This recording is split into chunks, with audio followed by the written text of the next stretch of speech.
Hey everyone, and welcome back to another episode of the Happily Ever After Hours. If you're watching this on video, you can see that I'm not in the studio. I'm covered in sweat already and on a beautiful beach in Rio Grande, Puerto Rico. I'm currently here on a destination wedding assignment, and I'm here with today's guests who we're going to just talk about everything destination weddings, and that is Ben and Meg Eaton from Sojourner Media. Thanks for being here, guys. What's up? Glad to be here. Thanks for having us. Awesome. So we talked about this for, months now leading up to this wedding of how we kind of wanted to do something cool while we're out here and started the podcast a couple months ago. So glad to have you guys here and to be talking about destination weddings. So for the people who may not know who you two are, do you want to give a brief introduction of how you got into the wedding industry, wedding videography in general, and how you got to where you're at now? Totally, yeah. So my name's Ben. I'm Megan. And we're from Plymouth, Massachusetts. We actually met Colton. I think you shot my brother's engagement photos years ago. Yeah. And then he ended up actually shooting our wedding 5 years ago. I've actually been working in the wedding industry with Colton for 6 years. Yeah. Megan, how long? 3, I think. years? Yeah. Yeah, so we know Colton that way. We've worked together well over the years, and now we're here in Puerto Rico. Kind of sick. But you want me to start with kind of how? Okay. Yeah. So, Megan, when we just to backtrack a little bit, we started dating 11 years ago? 10, I think. I think it was 10. 10 years ago. And so we were in high school. Megan was into photography, and she would shoot around a little bit. She actually, her dad bought her a decent camera. It was pretty good. I think it was a Rebel T3i or something. Decent for the time. Yeah, for sure. And so I would mess around with it a little bit too, but Megan actually kind of faded out of it. She focused on other things, and her attention was no longer on photography. So I took the opportunity to take her camera from her and not steal it, just borrow it. Yeah. And shoot some skate videos and stuff like that. And I actually ended up doing some church videos. I did a lot of stuff for the church. Wow, that bird is loud, dude. Thing's tiny. But so I started shooting skate videos with my friends and YouTube videos, really dumb crap. But I just found it to be so fun. The editing process was so cool. You could take footage and make a story out of it in post. And I kind of just fell in love with it. But I think I was a senior in high school. I looked up salary of a videographer, and dude, I don't know what Google had against videography, but I think it said $39,000 a year. Oh wow. And I'm like, dude, I am not pursuing videography. So yeah. what's that? It was just in that case, you're like, maybe not. Yeah, maybe not. Maybe something else. So I was good at math, so I pursued accounting. So I went to community college for accounting for a few years, and I ended up hating it, absolutely hating it. And where were you at that time? I was in between jobs. I was just trying to also figure out what to do. But then I went to school for a little bit, also community college. Didn't know what I wanted to do, but you got looped back in. Yeah, so I got looped back in because my cousin asked me to film his wedding, and I was like, really? You want me to film your wedding? I've only filmed skate videos, but I guess they were pretty decent. And so I filmed his wedding. He gave me $500. That was mind blowing for me. I think I was 20 at the time. So I was like, whoa, you can make money off that. That was a week and a half of landscaping work for me. Yeah. So I was like, this is cool. One day and then some editing, and you can make a week's salary. So I thought that was really cool. And then after that one too. Yeah, Ben needed an extra shooter for that one, so I actually filmed that wedding with them as well. Yeah, so she had her Canon, and I had a Nikon D3200 with wow. a You were 50, Nikon gang at one point. Yeah. I got it for sale at Target. It was one of the display cameras. Yeah. So I shot with that in a manual 50 lens. I had no clue what I was doing, but we made it happen. I think we ran out of memory space, and a battery died, but I borrowed your camera. A drone crash then too.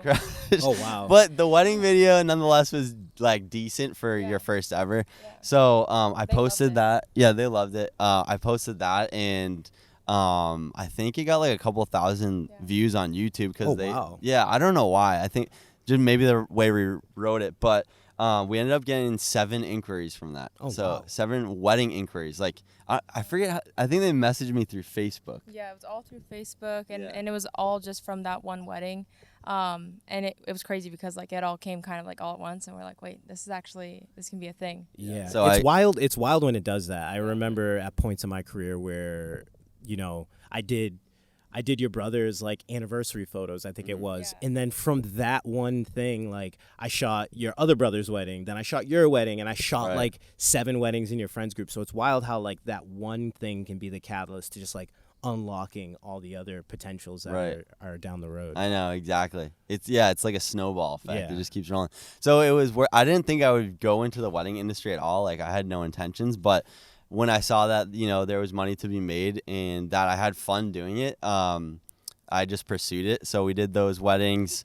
I was solo to start, as you remember. Yeah. We did our first one 6 years ago. Haley Yeah, and it Ben. was Haley and Ben's wedding. I was Yeah. like thinking about that yesterday as we're like shooting this session in the middle of Old San Juan. I'm like, how did we go from like this little like barn in nowhere Wareham, Massachusetts Yeah. to like Old San Juan, Puerto Yeah. Rico? So So crazy. it's so cool. Yeah, so I shot solo for I think 3 or 4 years, and then Megan ended up quitting her full-time job to join me, and we always wanted to work together. We always kind of work together, and I would go to like the meetings that when he like meeting with couples and like going over things. Like I would be there for some of that, and like Ben was always trying to convince me to like join him and join forces, and I was just a little bit scared, and like I don't know, I'm not as good at Ben as at like going into new things, so Yeah. it kind of freaked me out a little bit. But we always knew that we wanted to work together, and like that we wanted to be in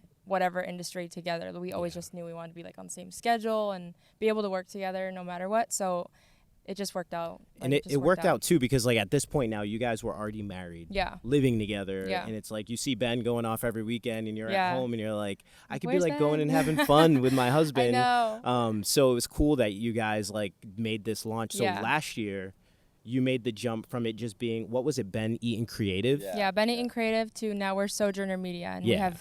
we have 2 full-time employees as well. One's almost full-time, but 2 what am I saying? 2 employees. One of them's full-time and one of them is almost full-time. That's as well, awesome, yeah. and just to see your like the growth that we've all kind of Yeah. had on this journey, it's amazing. So, you guys, you start doing weddings. COVID happens, and you guys kind of pivot into like adding real estate onto that. So do Yeah. you want to talk about that a little bit? Yeah, so I think we went from like 37 weddings to 11 during COVID, and the 11 were like backyard weddings, and some wanted like lower, or discounts or whatever. Not gonna get into that. Yeah. Me and you dealt with that all together, but it's actually, just to speak on that, it's nice to have someone in the industry that you're friends with, because you're able to like talk things through like Definitely. that. That was a hard time, but we made it work. We pivoted. We went into the real estate realm because I saw like agents posting these absolutely crappy videos, and I'm like, what the heck? I could make such better videos. So I shot for a local agent who also attended my church, and I did a couple of videos for him, and I'm like, they were decent, but I knew I could do better. So I like kind of like made it a point to reach out to several agents and really pursue this. So we were doing good with it. People noticed that like our stuff was different than what they were doing, and we got a call from a old friend, and she worked for like a well-known real estate agency, and that it kind of just took off from there, and now it's about 50% of our income is real estate. So I had no clue we were going to dive into that either, but it just worked out. I think that's the cool thing about the creative industry is like you can kind of pick and choose which way you want to go as you like figure out what you like to shoot. So wedding and real estate is a good mix for us because during the you don't shoot real estate on the weekends, and you only shoot weddings on the weekends, so they don't interfere. The one thing is that it is a lot going on if you're doing both. Which makes sense why you guys have added on more employees, and it's not just the 2 of you, so that you're not like running around with chickens with your head cut off. So obviously, like before you got into destination weddings, you guys were like big travel buffs. Like you would travel all over the place. And then in the last few years, as with myself, you guys have started to venture out into doing more destination weddings. How has that transition been for you guys? You want to speak on that? Yeah, it's been really, really fun. We've always like I said, we've always wanted to work together. We always loved to travel. Ever since I can remember, I've been traveling because I grew up in Sweden, so I've been flying back and forth, and like then Ben would come, so it's always been like a natural thing for us to travel and to like explore and see the world. And I think it's just in us, so for us to like combine work and travel is like it just comes naturally, and we really love it. And like we just want to do more of it. Every time we travel, we just want to like see more places, and it's really cool to like capture couples' love stories in these places and see the cultures. And There's a bird on the tripod. There's a bird on the I was like, I tripod wanna right be a now. part of this. And on the camera. Oh my gosh, Hopefully he doesn't stop recording this, but Yeah, that he's is- just chilling. I'll get a picture so you can put it on. Oh my gosh. sorry for those who are That is listening in. funny. We're going to get back to this in a second. So yeah, you guys love capturing love stories all over the world. Yeah. What would you say is like the coolest thing about being able to just like travel to Puerto Rico and shoot a wedding in the middle of a rainforest, which we haven't done yet. We're going to do today. Yeah, we're gonna do But today. like the prospect of like thinking about it and planning for it, like how's that different than, say shooting a wedding a half hour from your house? Can I speak on Yeah, that? you want to talk? Yeah, so I think like going off what Megan was saying, sorry, there's a lizard now. All sorts of wildlife out here. It's cool. But yeah, going off of what Megan said, like we've always liked to travel. When we got married, that was like where we were just like, let's travel everywhere. So she's from Sweden, so we went there and a couple other places. But we quickly realized that this was like our favorite thing to do together was travel. So when we were both full-time entrepreneurs, we're like, why don't we incorporate travel into what we're doing? Like, if we enjoy it, like, might as well work, with what we like to do. So, Yeah, like she doesn't have her full-time job holding her back from going Right. with you. So Yeah, now it's like that's the way that we look at it. My wife's home with the kids. We homeschool our kids. So for me to be able to get out in the middle of, school season or whatever it may Right. be to take the Right. kids, like we just bring Yeah. that with us and incorporate that in with our kids because it's like the whole ethos of our lives. yeah, Yeah, exactly. exactly. Yeah, it's so cool being able to do that, having the freedom to do that. But yeah, so yeah, we were like, we saw these like travel videographers online, and I'm like, how do we get to this point? And like, it seems so far away, but Megan's really good at like connecting with the right people and like finding ways to make things happen online. Because Megan's always had like growing Instagram pages. What, you had like an Instagram page with like 26,000 people when you were in high In school? high school. I deactivated it, but yeah. Well, If only sometimes you we're knew like- what you knew now. I know. Yeah, I Deactivate. know. I'm like, I wish I kept it because like I could have used that. I wish I kept it, but I literally just like deactivated and then deleted it. I regret that.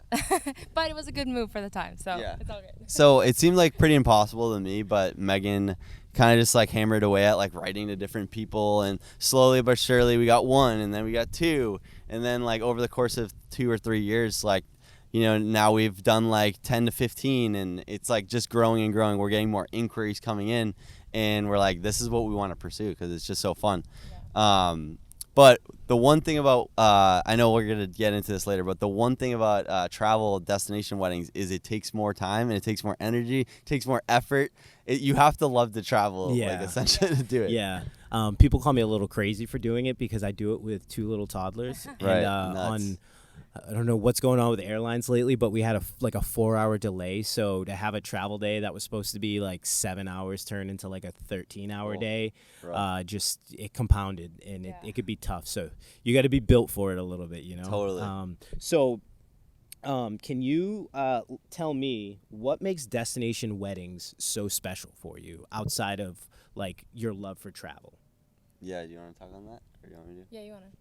Yeah, I think it's so special because one thing in the wedding industry is a lot of weddings become pretty similar in our market. Just because we've done like 130 to 150 weddings, so Yeah. it's like they start to feel very similar. So it's nice to throw in like something different here and there, like every couple of months, throw in like a destination wedding or something like an elopement in the mountains, just so that like you diversify what you're doing, and like it kind of like recreates that love for creating again. Creates more inspiration, and Yep. you feel like you're able to be like creative in a different way, and you're able to see things almost in a different way. So you're like in this venue and you're like, I never thought to do this, but like I'm here, like I'm only gonna be here once, let me just try taking my drone here and doing something. And now you're like, okay, that worked, let me like bring that back with me and incorporate that into like what I do at the Villa when we Exactly. shoot there for the fifth time this year, you know? Yeah. So No, exactly. I think you get a little comfortable when you shoot at the same venues over and over again. You're like, oh, I've already done this. Not that we don't love it, because the couples make it special, but it's we can be more creative, I feel like. Yeah, like you were saying, we can be a bit more creative. There's a different backdrop for each shot, and it's just like it makes you be a little bit more creative with like how you're posing the couple and like where we're taking them. Everything just looks different, and it's a bit more exciting, and I think that's like a really special part of it. And just like it's just different, and it's a little bit more exciting, I feel like. definitely. Yeah. Now, what would you say are some of your like most memorable experiences while on destination? So one of our destination weddings was in Kauai, and we had already been there. Like, we've actually been here as well before for vacation, but we had already been in Kauai once for vacation, and then we got to go back for a wedding that my friend reached out. We had met like through Instagram. She also had a fitness page, and so she reached out, we connected, and she was like, hey, I want you to come out and film our wedding. And it was like, I think a total of 18 people, including us.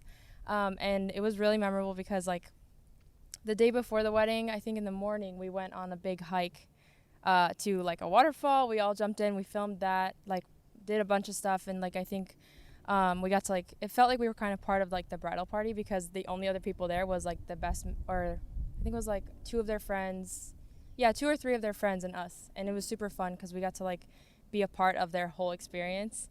And then we like went to their rehearsal dinner, hanging out with their family. Yeah. Spent the day with them. It was just really special, and like I feel like we got to be a part of something, like it was almost felt like a part of something bigger, just because we got to be there for like the whole experience, and also being able to record it and like see their love through it was really cool. Yeah, that's really interesting. I shot a wedding in Mexico last year, and it's a similar type of thing. There was like 18 people for the entire wedding.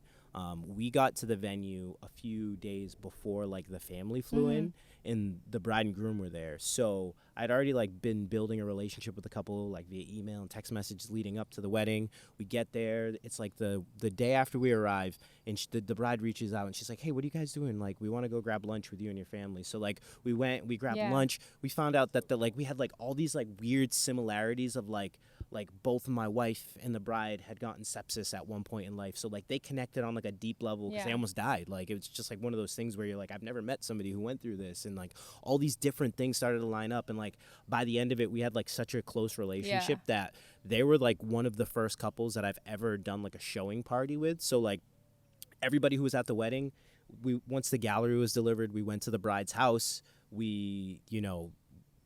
I loaded the gallery up on their TV, and we just sat through and like looked at all the photos together. Like they made pizzas with my girls, because they like look at my girls as like an extension of their family. So it's just like cool to like be like, you're like kind of almost not like on a stranded island, but like you're like in a brand new place where you know nobody, and the only people you have like this anchor to reality back home with are these couples. So it's like it puts you in a different intimate, and you're able to like push the boundaries with like the creative work that we do on the other end. Exactly. So Ben, what would you say one of your memorable moments are? Yeah, I think it's really cool because we turn these trips into like mini vacations, as you do too.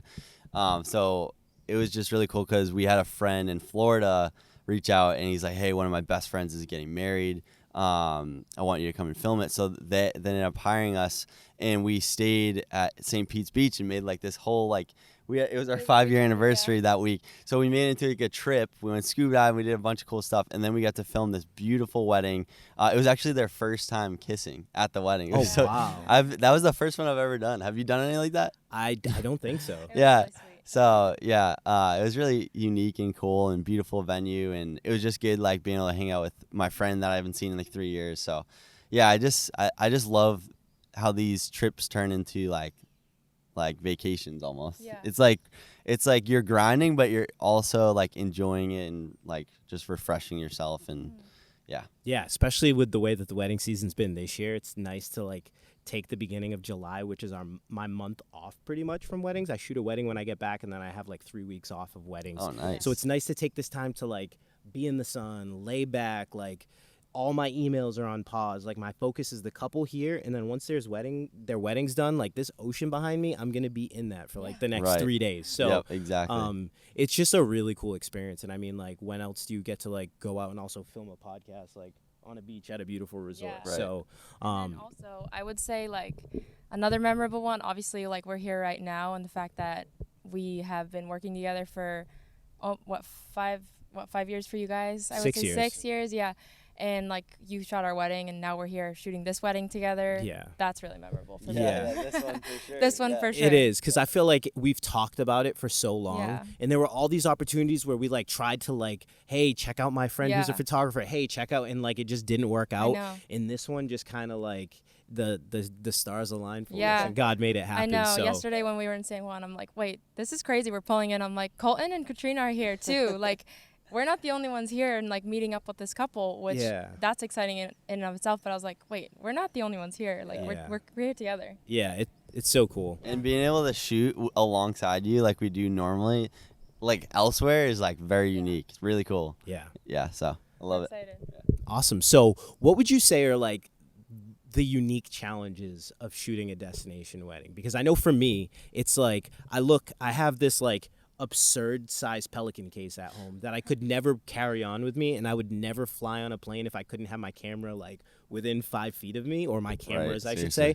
So like for me, I'm like, all right, how can I still produce a super high quality product without having all of my equipment? So I like run down all my lenses, and I'm like, okay, I'm not going to bring my 70 to 200 because I've shot weddings for years without 70 to 200. So like I can move my feet if I need to get like closer to shots, and like all those things kind of run through my mind. And like for me, like, this time was more unique because I'm like, I got to pack up all my mics. I got to pack up like my recorder, a tripod. Like, what would you say are like unique challenges that you face, like maybe equipment wise, logistic wise, when it comes to destination weddings? Yeah, I mean, to talk about the gear thing, at our Texas wedding, you know, we're learning as we go, but I had a 70 to 200 in the bottom of my backpack. Bad. Yeah, and like, you know, I like to bring it all the stuff that I use as well. Obviously, you got to go it lighter because you can't bring as much stuff or fit as much stuff. But anyways, I fit my 70 to 200 nice and snug on the bottom. And when we got to the hotel or the Airbnb, I pull it out. It's literally in half. Oh my God. So the 70 to 200 was in half, and it was sad. We actually, luckily, there was a camera rental place down the street. Yeah. But yeah. So you just live and learn. You gotta pack smart. You gotta pack safe. Yeah. Because stuff like that can happen. But I think the biggest challenge is like just getting there. Like actually, do you want to speak about? Well, yeah, like this time, for example, for example, this time getting here, we had a 24-hour delay, so Oh it my was gosh. it was a whole day delayed, and that's why we book a couple days in advance before the wedding, because like we don't want to be missing anything or being stressed out. So we booked our flight for like a couple days before, but thankfully we still had buffer time to be able to be here and like be on, you know, not stressed out or anything. But like, yeah, getting here, we have to, you know, be away from our work at home. So we're missing obviously work at home. I thought I heard rain. No I rain. think it's just wind. But yeah, we're not obviously able to work at home. We can do stuff remotely, obviously, but it does take away from our ability to be working at home and shooting, you know, locally. But it's all worth it because we can be here, obviously. So that's the one thing. Obviously, we have to be away from work at home and travel here. So Yeah, definitely. And I think too, like the one thing for me is like having shot in Mexico and having, you know, now been out in Puerto Rico, like the different cultures, like there's different ways of doing things. Like yeah, the wedding planners, like, hey, we need to make sure that the, you know, the hair and makeup people aren't running on island time because we got to make sure that we stay on a punctual timeline. Whereas like, you know, we're in the Northeast, so we're like the highest, like we're go like, Yeah. and sometimes even then like timelines fall I know. behind when things, go awry or whatever it may be. So understanding how different cultures do things and just like learning laws in different countries. Yeah. Like I get to Mexico and I'm like trying to take my drone for photos and they're like, no, like you can't do that here. Like you have to be a Mexican national. Yeah. And, we're learning as we go. I probably should have Googled Checked that, but at least I ahead of got a time. couple shots for the couple before Yeah. before they decided not to call the police Yeah. on me. So yeah, it's amazing to kind of just like be put in a new situation with a new set of challenges. Like today, before we're gonna be shooting a wedding in the next like 3 hours here, but thinking about like, okay, like how are we gonna like adapt to challenges and like the changes that might happen throughout the day, or like shooting at this venue where I don't know how the staff is gonna like handle dinner service. Yeah. Where I'm used to all the venues that I shoot at back at home. I usually shoot like once or twice a year, so I know how the staff's gonna go. So it's just a matter of like, I always say like being prepared for anything, giving yourself more than enough time. Yeah. Like those are the easiest ways to overcome like the challenges that you might face being in a new place. Yeah, exactly. Totally. Yeah. Totally. I was going to say too, like you kind of like, it goes along with all the stuff we said with like the gear and like planning ahead, but you kind of have to like think, oh, like what kind of shots am I going to get, and like planning ahead for that type of thing, because it kind of depends on like what kind of gear you're going to be bringing. And so yeah, you kind of have to plan ahead of like, oh, am I going to be needing this piece of equipment for this certain thing? Yeah. And so yeah, that's another thing. Yeah, like it's a whole different environment, like you said. Like the roles literally may be different, and yeah, it's like you gotta do your research, make sure you know what you're getting into. You gotta look into the venue that you've never been at before. But I think that uncomfortableness almost brings like out more creativity for us. So I really enjoy that process, just because like we used to make travel videos every time we'd travel, but I'd be like, it would be like random B-roll, but now I have a story to put it to, which is the wedding. So it's really cool. Being uncomfortable and like being able to like just come up with solutions while you're there and like think of different ways of doing things, like we already said. So yeah, but is there any other things that I just think overall like a travel wedding is more work. It's a lot of back end work and while you're there, and sometimes even post, but I just love editing travel weddings, so it's not a problem. So you got to make sure that you're really liking it and enjoying it, and make sure it fuels you, because it's not easier for sure.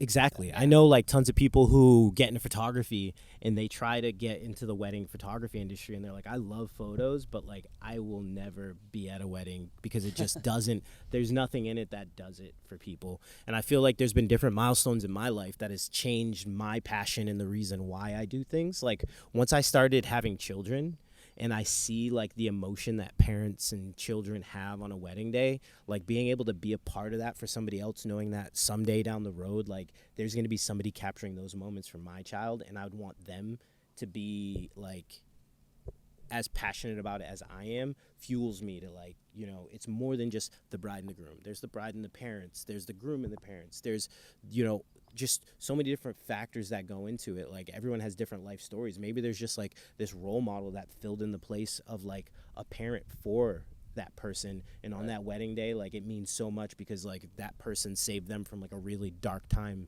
in life and like took them under their wing and like took care of them in place of a parent. So there's just like so many different things that I think about, and like the responsibility that's like on our shoulders essentially, because like once the wedding's done, like not saying that people forget about the DJ or they forget about the food, but like there's no reminder of that. Like we provide direct reminders of like what happened that day, how people reacted, the emotions and all that. So the responsibility on our shoulders lasts for generations when you think about it. So what would you guys say is like the most like not like triumphant, but like what was like the like you shot a wedding that was a destination wedding, and you got back home and you're like, this was the masterpiece. Like this was like the greatest moment like in your career as a videographer and filmmaker. Wow, that's a good question. Do you want to answer that, or do you want me to?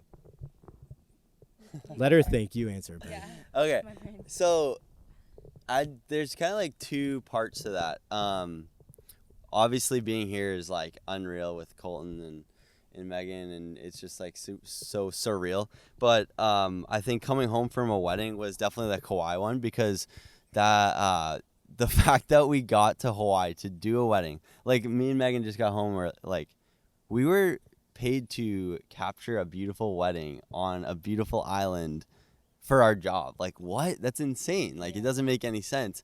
And all our friends are like, dude, how'd you go to Hawaii and get paid to do that? It's mind blowing. But, you know, because of the years of work that we put in, it paid off. I think that was probably the biggest one, was filming the Kauai elopement, because first off, the footage was like so insane. Yeah, and it we was just a had the great best video. time.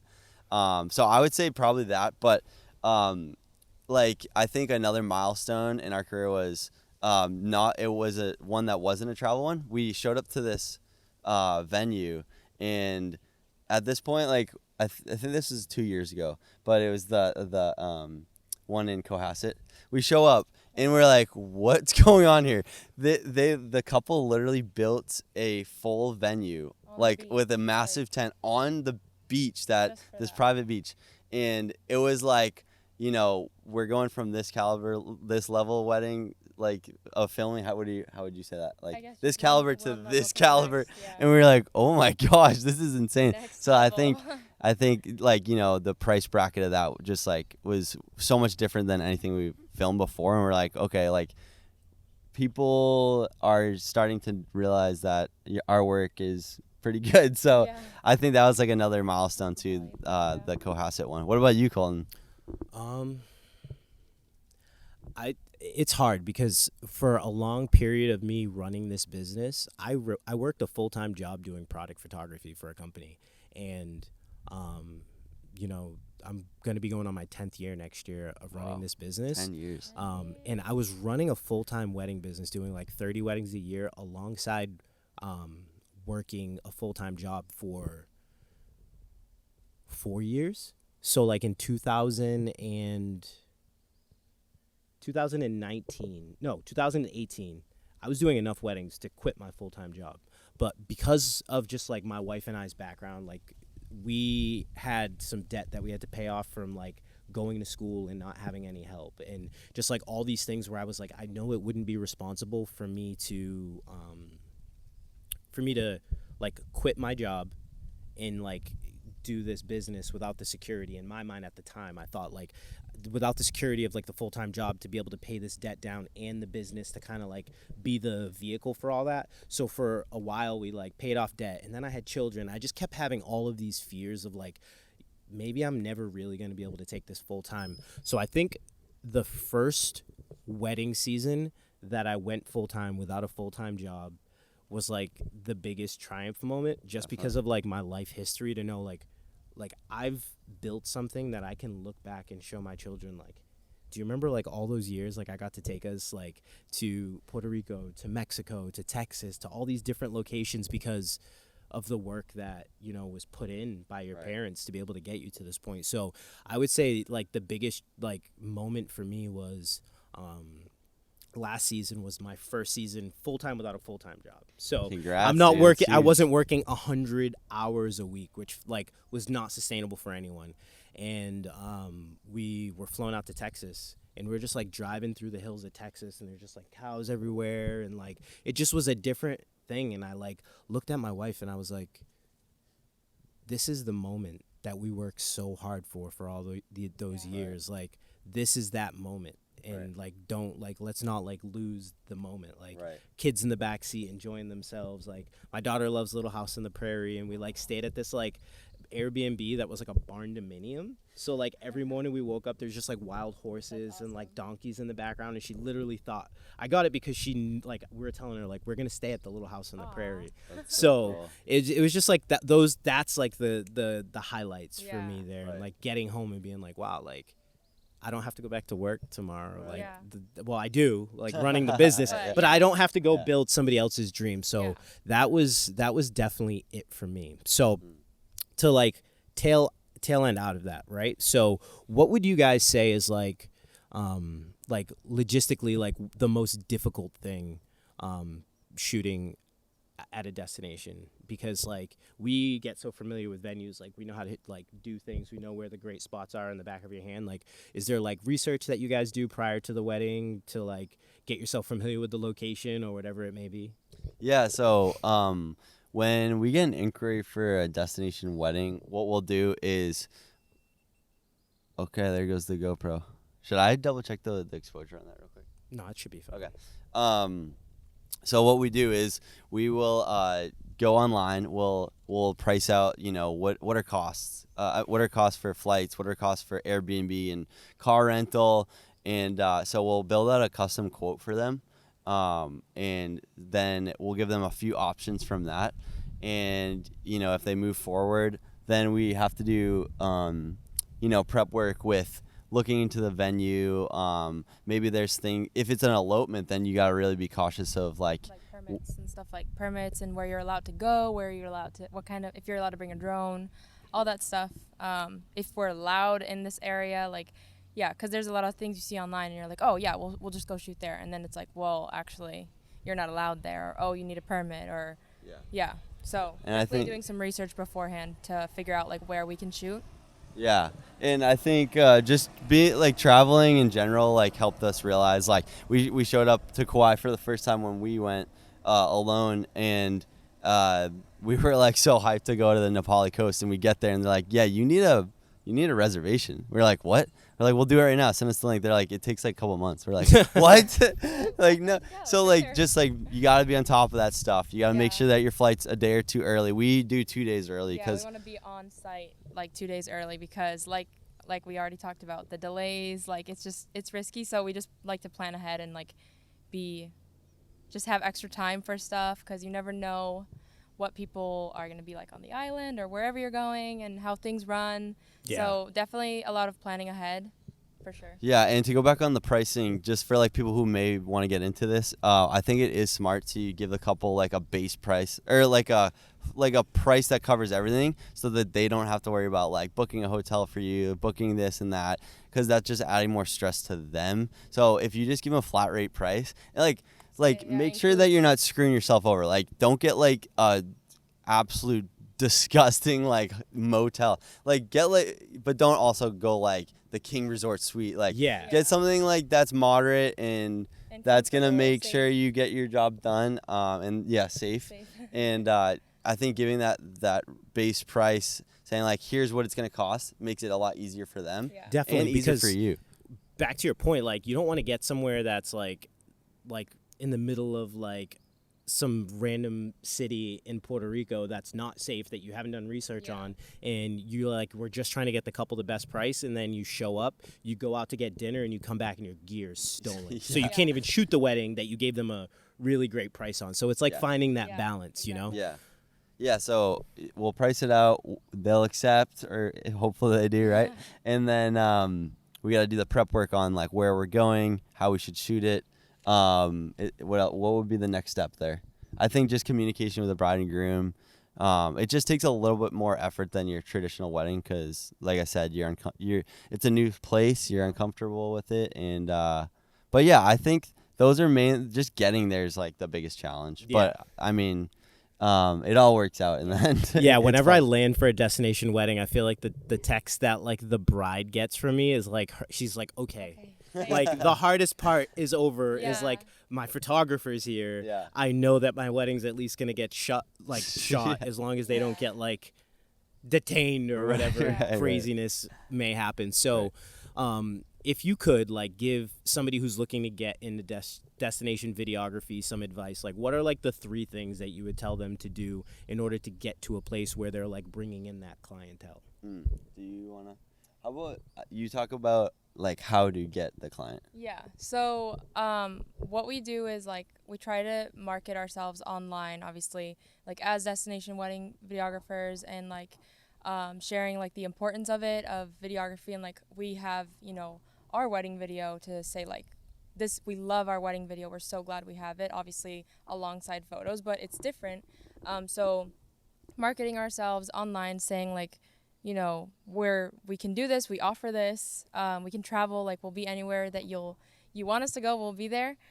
So marketing for sure, and then like stating the importance of it, and then like maybe like coming with some like recommendations for them of like if they need, you know, recommendations of like where to have their elopement or like venues or places to shoot, things like that.